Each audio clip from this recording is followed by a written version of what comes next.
Knuckle-up TV. I'm with the one and only bomber, Herol Bomber Graham. Hi, you okay? Hi guys, yes, it's Herol Bomber Graham. It's the legend, the Sheffield legend. Legend? First of the Ingles. Yes, the very first.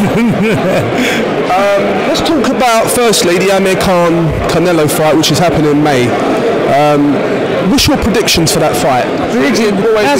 It's a funny fight already because it's a boxer and there's a fighter. That's right. And it's like then the strongest. Okay, the strongest, of course, Canelo, and then the boxer is going to be AMIR. That's it. But it's like if AMIR can keep out the way for the is it for 12 round fight? It's a 12-round fight. 12-round fight. Then great stuff. Tip and tap, tip and tap. Otherwise, Canelo is going to come to him and chase him, and he's going to chase him down. So it's going to be the fittest one about the two of them. Then I said, whoever's the fittest will win it. But Canelo is strong, and if you can catch him, all the better. But I don't want him to. AMIR's got to run and run and run. He who fights and runs away lives to fight another day. So that's what he's got to do all through the rounds. 100%. So we're looking at, you're predicting overall? Overall prediction, as long as AMIR can run and get his points, I'm going for AMIR on a running situation. I'm putting my hands out in the sense that. Should we say a unanimous decision? When I say unanimous majority, it doesn't matter. A win for him, and like I said, it's going to be a hard fight for him in respect to he can smash, and we know he can. It can hurt, and is AMIR strong enough to hold on to it? Let's hope he is. Let's hope he's fit enough for it as well. Okay.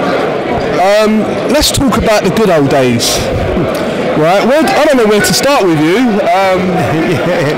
You obviously the climax to your career was obviously Julian Jackson. Would you say the pinnacle? Would you say it's the pinnacle? No, it wasn't the most eventful for yourself because obviously you left your chin open. Your chin was wide open and you got clipped. But up towards that, you was in the fight. Oh yeah, I was in the fight every day until that point. When it came out on the third round, I said, "Yes, sugar, I've got this." Ended the third round, bang, it was all over. And he says that I got it. I walked into a shop, which I tell everybody now: don't walk into a shop. Keep your hands up.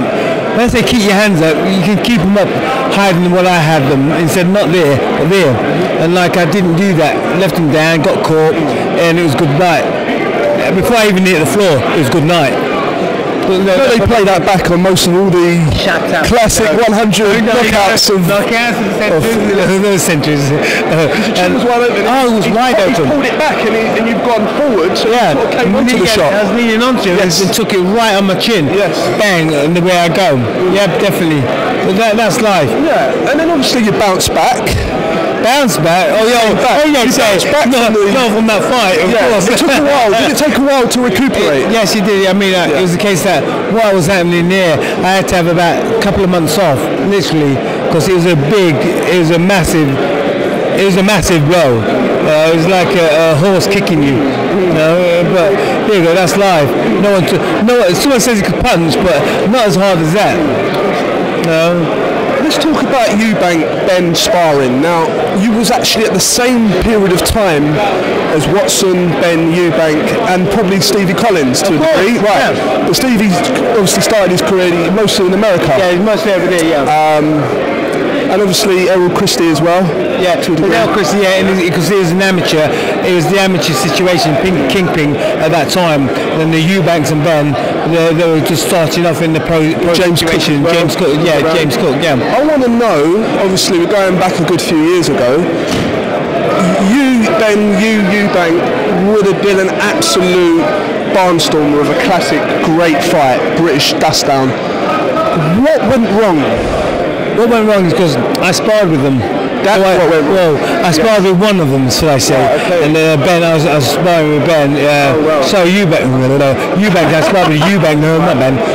Yeah, Eubank, I sparred with Eubank. He used to love to spar, didn't he? Yeah, it was a case of that. And after that, it's like saying, no way am I going to box Herol for my championships. And no way he did.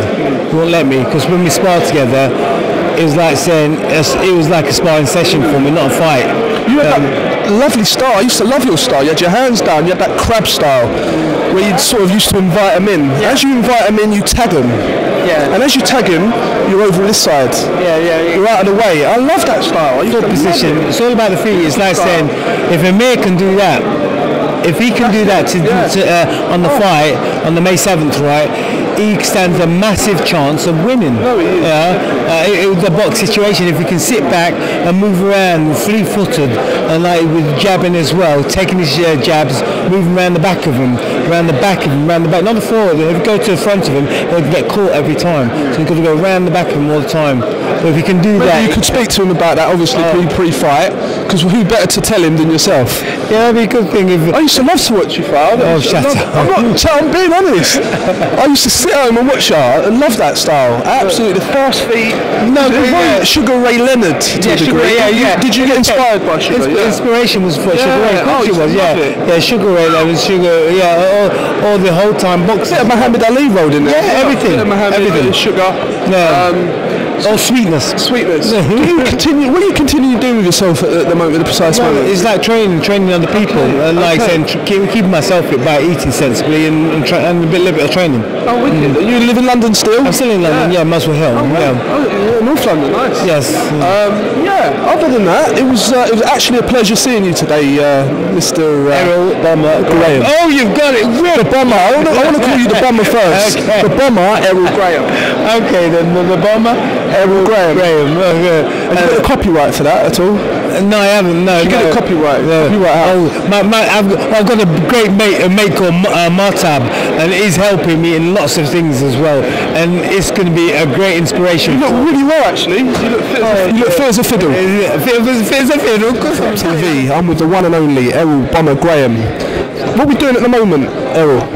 I forgot what I was saying there. Actually, we were watching the fight. What are you doing currently? Are you a personal trainer? Personal training. I'm personal training. Yeah, Dynamics Gym. So anybody wants me, come down to the Dynamics Gym. You can have a good session. It's in Barking, isn't it? Yeah, that's right. It's in Barking. You know, it's in Barking. I'm a mind reader. And Mortab is sorting me out. Mortab is my man, right? You don't know him, I know him, but he's a good man.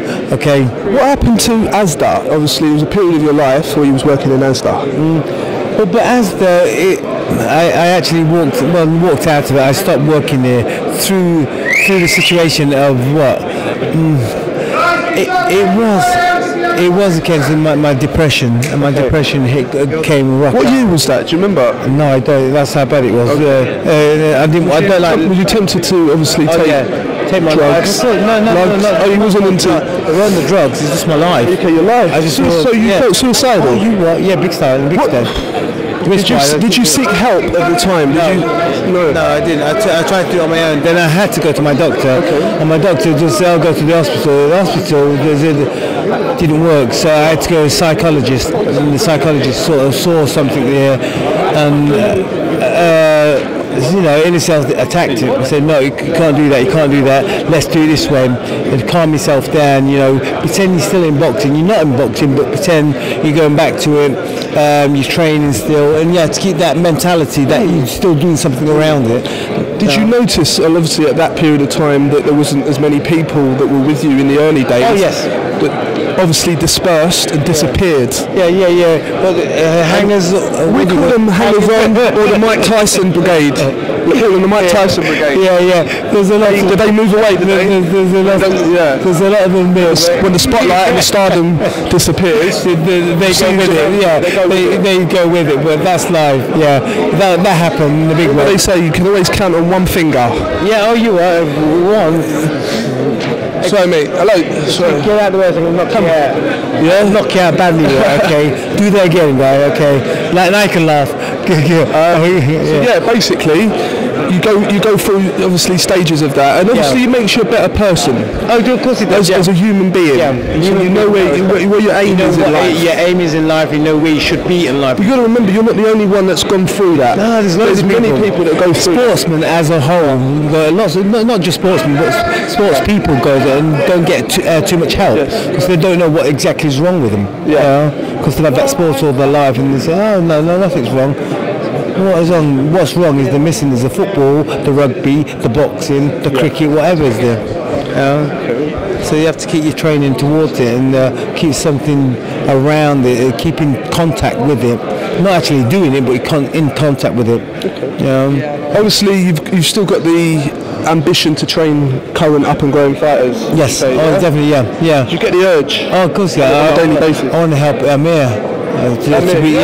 Well, as I said, he's not far from you, is he? He lives. Obviously, you're in London currently. I'm in London, but he comes down to London, so it's not that far at all. But they can. Definitely. What person to guide him other than yourself? I mean, it'd be fantastic. Yeah, because he's a mover already. So the move is like just keeping his hands up. Yeah, but you used to keep your hands down, Herol. Yes, I know, but it's best to keep them up. You know, as I learned. I used to love your style. Listen, you know, he was very unique.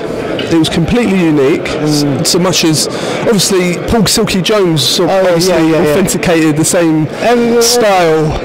Naz refined it, didn't he? Kind of in his own way. Yeah. Johnny learnt from it, didn't he? Along the way. Everybody had a bit to put. Ryan Rhodes. Yeah, they all did. What a great place to train. I mean, in the 90s, even though you got Kid Galahad at the Ingles Gym, Kel Brook. Same thing again. But Kel don't really used to fight like you, did he? Kel used to keep his hands up. Yeah. But you'll get that. You'll all get that. But there's still the style is still there. And the movement is still there. But yeah. You still keep in contact with Brendan? I haven't spoken to him for a long time. No, because we did fall out, as a lot of people knew. But yeah, I'd like to go be there around him. It's in a bad way anyway. Listen, time is a great healer. Yes. Right, and they say that, and they say it with it's a phrase. It's a phrase that's gone back so many years to the dawn of time. Yeah. Time's a great healer. Mend the wound. Yeah. Listen, we was with each other from back in the day. There's no point. There's no reason why you could still. There's no animosity. No animosity. No.